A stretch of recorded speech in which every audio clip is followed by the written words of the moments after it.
할렐루야, 복된 목요일 아침입니다. 여러분 혹시 이런 만화 기억하십니까? 이웃집 토토로, 하울의 움직이는 성. 정말 많은 사람들의 마음을 사로잡은 애니메이션입니다. 이것을 만든 미야자키 하야오 감독이 이와 같이 말했다고 합니다. 결국 어른이 된다라고 하는 건 시시해진다는 것입니다. 무엇이 됐건 그 사람이 어린 시절 가졌던 꿈과 희망에 비하면 너무 시시하죠. 제가 애니메이션을 만드는 이유는 단 하나입니다. 시시해져 버린 당신이 어린 시절에는 빛나는 꿈을 가졌다는 것을 기억나게 하고 싶기 때문입니다. 정말 묵직한 말이죠. 어릴 적 우리가 꾸던 꿈들은 조금 과장되고 조금 비현실적이고 어쩌면 그래서 더 빛났고 그래서 더 설레게 했을지도 모르겠습니다. 어른이 된 지금 돌아보면 어쩐지 부끄럽기도 하고 그때는 그랬지 하고 웃어넘기지만 사실 그 꿈은 우리 마음속 깊은 곳에서 여전히 색을 잃지 않고 남아있다라는 것입니다. 그런데 우리가 믿음 안에서 보면 더 놀라운 사실이 있습니다. 하나님은 우리 안에 그 빛나는 가능성을 지금도 기억하시고 여전히 사용하시기를 원하신다라는 것입니다. 오늘 하루 하나님께서 지금의 나를 통해 어떤 빛나는 이야기를 써내려 가실지 기대하면서 기쁨으로 시작하는 복된 날 되시기를 주님의 이름으로 축복합니다. 오늘 아침 함께 묵상할 말씀은 느헤미야 1장 1절에서 11절까지의 말씀입니다.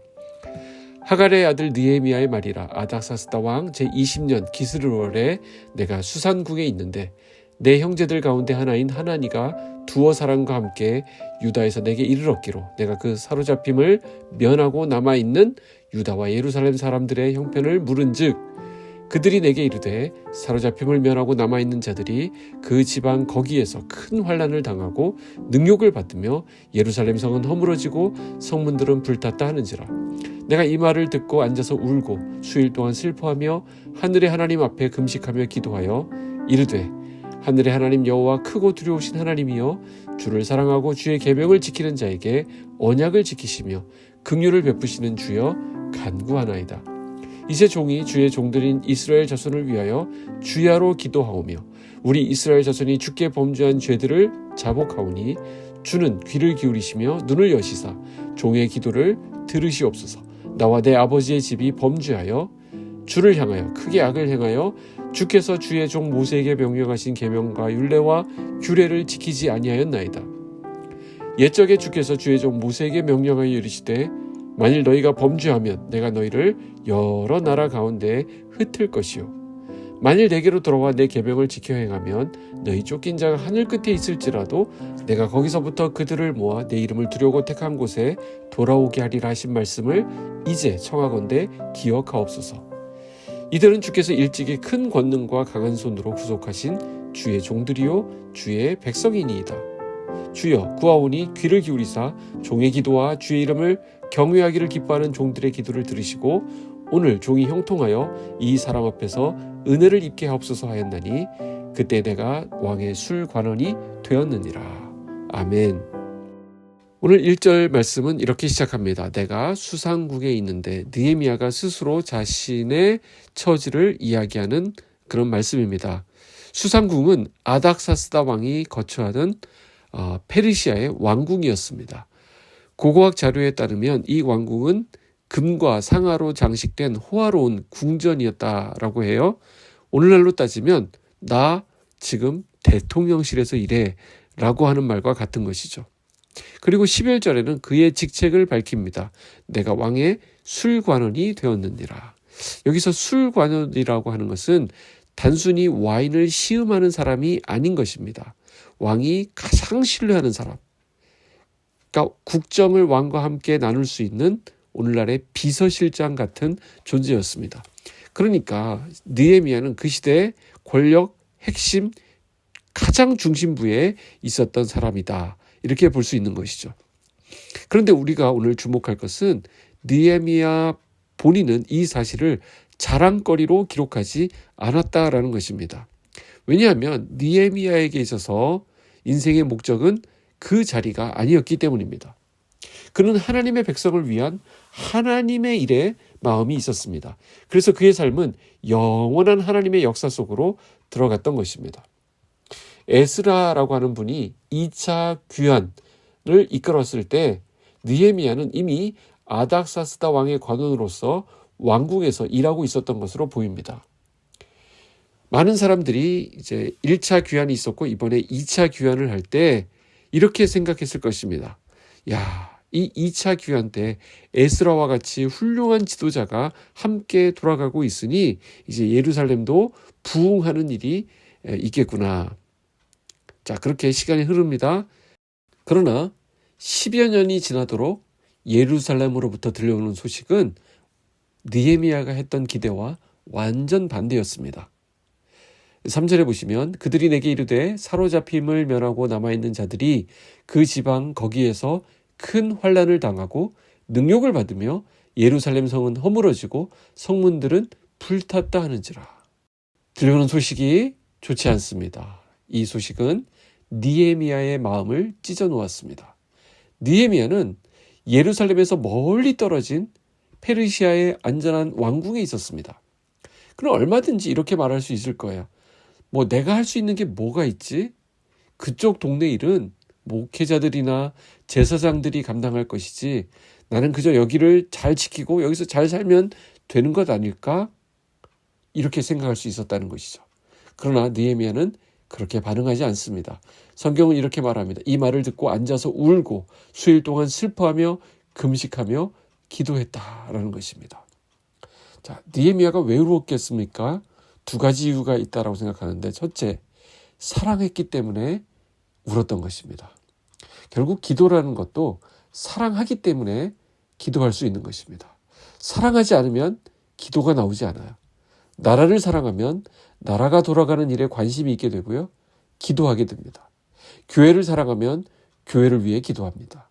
가정을 사랑하면 가족 한 사람 한 사람을 위해 눈물로 기도합니다. 두 번째, 왜 울었을까요? 그 고통의 근원이 자신과 조상들의 죄 때문임을 깨달았기 때문입니다. 그래서 6절, 7절을 보면 느헤미야는 그저 현실에 나타나는 현상을 보고 분노하거나 비판만 하고 있지 않았습니다. 우리가 범죄했습니다. 자신을 포함시키죠. 자신을 포함해서 우리가 범죄했다라고 이야기합니다. 중요한 것은 남 탓하지 않았다는 거예요. 역사의 상처를 남의 잘못으로 돌리지 않습니다. 그는 자기 자신의 죄를 애통했습니다. 그리고 바로 이것이 하나님께서 쓰시는 사람들의 공통된 마음임을 알게 됩니다. 자, 그런데 우리는 여기서 궁금한 점이 있습니다. 왜 느헤미야는 그렇게 예루살렘이 어렵다는 이야기를 듣고도 당장 달려가지 않았느냐라는 것입니다. 그렇잖아요. 느헤미야는 당장이라도 그렇게 사랑한다면 관직을 내려놓고 예루살렘으로 달려갈 수 있었을 것입니다. 그런데 그는 그렇게 하지 않았습니다. 왜 그렇습니까? 느헤미야는 알고 있었던 것입니다. 예루살렘 성벽을 재건하기 위해서는 이 왕의 절대적인 지원이 필수적이라는 것을 알고 있었던 것입니다. 그래서 그는 기다렸던 것이죠. 자기 감정으로 움직인 것이 아니라 먼저 하나님 앞에서 무릎을 꿇습니다. 그때 하나님은 어떻게 응답하십니까?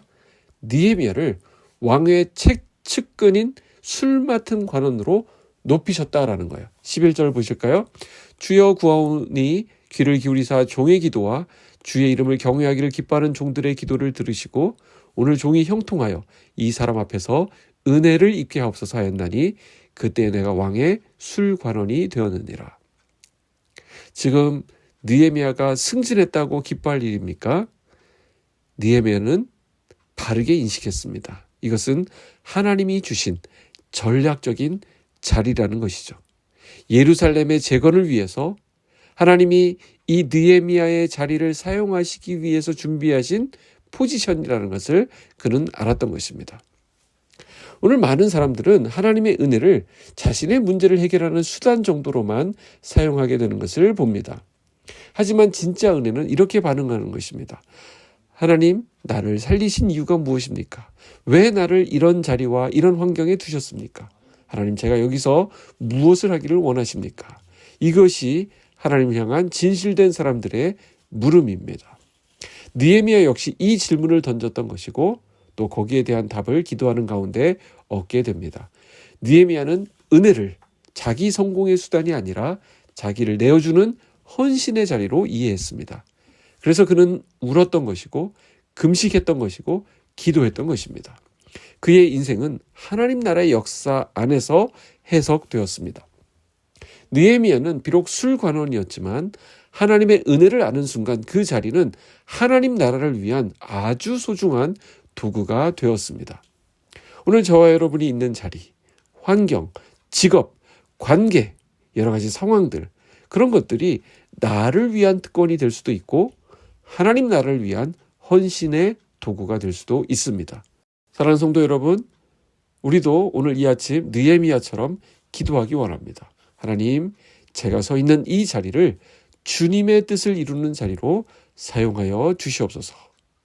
오늘 이 은혜로 충만한 저와 여러분이 되시기를 주님의 이름으로 축복합니다. 기도하겠습니다. 사랑의 하나님, 감사합니다. 오늘도 말씀 주셔서 감사합니다. 느헤미야처럼 우리도 하나님 나라를 위해 살아가는 꿈을 허락하여 주시옵소서. 은혜를 수단으로 삼지 않게 하시고 그 은혜가 주어진 그 부르심을 깨닫는 우리가 되게 하여 주시옵소서. 오늘 우리가 서 있는 자리에서 하나님의 뜻을 이루기 원합니다. 우리의 삶을 받아 주시옵소서. 예수님의 이름으로 기도하옵나이다. 아멘.